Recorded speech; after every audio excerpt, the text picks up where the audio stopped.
मुंबई पर नहीं, पूरे हिंदुस्तान पर है, हिंदुस्तान की सॉवरेनिटी पर है, हिंदुस्तान के स्वाभिमान पर है। पूरे देश ने आतंकवाद के खिलाफ लड़ाई लड़नी होगी और आतंकवाद को जड़ मूल से उखाड़ फेंकने के लिए संकल्पबद्ध होना होगा। मैं आज मुंबई आया हूं। मैं कल आना चाहता था, लेकिन मुख्यमंत्री जी और उप मुख्यमंत्री जी ने मुझे आग्रह किया था कि मोदी जी आज मत आइए। इस दुख की पलों में मुंबई के साथ खड़े रहने के बिना मैं रह नहीं सकता हूं, अपने आप को रोक नहीं सकता हूं और इसलिए मैं आया हूं। मैं होटल तक आया हूं। मैंने पुलिस को ये भी आग्रह किया कि मैं कार में बैठकर के अंदर चक्कर लगाना चाहता हूं, मुझे इजाजत नहीं मिली। लेकिन मैं चाहता हूं कि पुलिस के जवानों ने, एनएसजी कमांडोज ने, फायर ब्रिगेड ने, आर्मी ने जो भी काम किया है, फील्ड में आकर के मुझे उनको बधाई देनी चाहिए, उनका सराहना चाहिए, समर्थन करना चाहिए, क्योंकि वो देश के लिए लड़ रहे हैं और मॉरल सपोर्ट के लिए ही मैं आया हूं। मैं आज शहीद 2 जांबाज पुलिस के अफसरों के घर होकर के आया हूं। श्रीमान करकरे जी के यहां, श्रीमान सालस्कर जी के यहां, आमटे जी के परिवार के लोग पुणे में हैं, इसलिए संपर्क नहीं कर पाया हूं। मैंने आज घोषणा की है कि सुरक्षा बल के जवानों ने आतंकवाद के खिलाफ लड़ते लड़ते जो शहीद हुए हैं,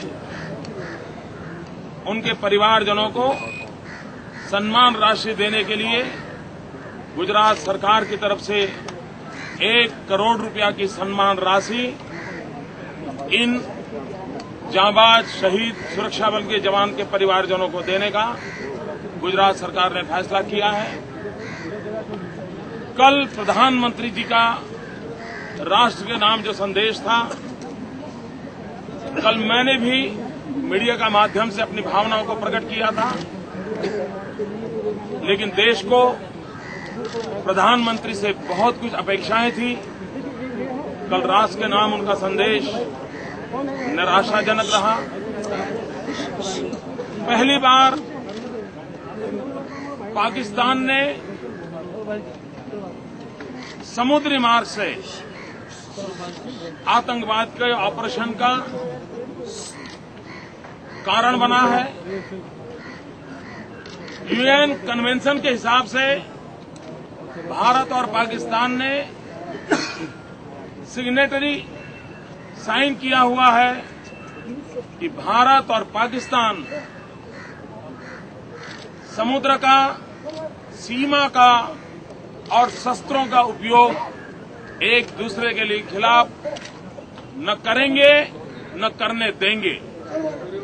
लेकिन कल जो हुआ है ये साफ दिखाता है कि यूएन कन्वेंशन का पाकिस्तान ने सरेआम भंग किया है। मुझे विश्वास है कि केंद्र की सरकार डिप्लोमेटिक लेवल पर भी विश्व के अंदर पड़ोसी देश के यहां चल रही इस आतंकवादी प्रवृत्ति और भारत पर हमला करने की इस प्रवृत्ति के संबंध में आवाज उठाएगी और कदम उठाएगी। 1 साल पहले नेशनल सिक्योरिटी की जो मीटिंग होती है मुख्यमंत्रियों की, उस समय मैंने विस्तार से एक विषय मीटिंग में रखा था और मैंने कहा था कि गुजरात में से जो मछुआरों को पाकिस्तान की मरीन पुलिस पकड़ के ले जाती है, पाकिस्तान की पुलिस, मरीन पुलिस पहले तो मछुआरों को ले जाती थी, जेल में बंद करती थी, लेकिन बोट दे देती थी। अभी वहां की मरीन पुलिस हमारी बोटों को रख लेती है।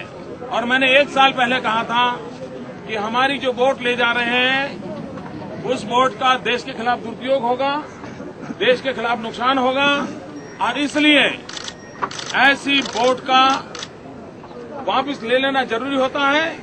और जो आशंका मैंने प्रकट की थी वो दुर्भाग्य से आज सच बन के निकली है। पाकिस्तान की मरीन पुलिस हमारे मछुआरों को, हमारी बोटों को उठाकर ले जाती है और इस प्रकार के हिंदुस्तान पर हमला करने के लिए उसका उपयोग किया जा रहा है। ये कितना बड़ा गंभीर मामला है, ये अंतर्राष्ट्रीय समुदाय को भी इस पर गंभीरता से सोचना पड़ेगा। ये भी साफ नजर आ रहा है कि आतंकवादियों ने US citizen, British citizen, Israel के नागरिक को प्रमुख तौर पर टारगेट बना करके इन जगहों को पसंद किया है। तो एक प्रकार से अंतर्राष्ट्रीय लड़ाई को उन्होंने केंद्र बिंदु गुजरात, मुंबई को, हिंदुस्तान को बनाया है और इस गंभीर बात को भी देश को लेना होगा। मैंने प्रधानमंत्री से आग्रह किया है कि तत्काल सभी मुख्यमंत्रियों की मीटिंग बुलाएं, कोस्टल स्टेट की एक अलग मीटिंग बुलाएं और समुद्री तट को और अधिक सुरक्षा प्रदान करने के लिए नेवी हो, कोस्ट गार्ड हो, उनको स्ट्रेंथन करने की भी कोई रणनीति बनानी पड़ेगी। बहुत बहुत धन्यवाद मित्रों।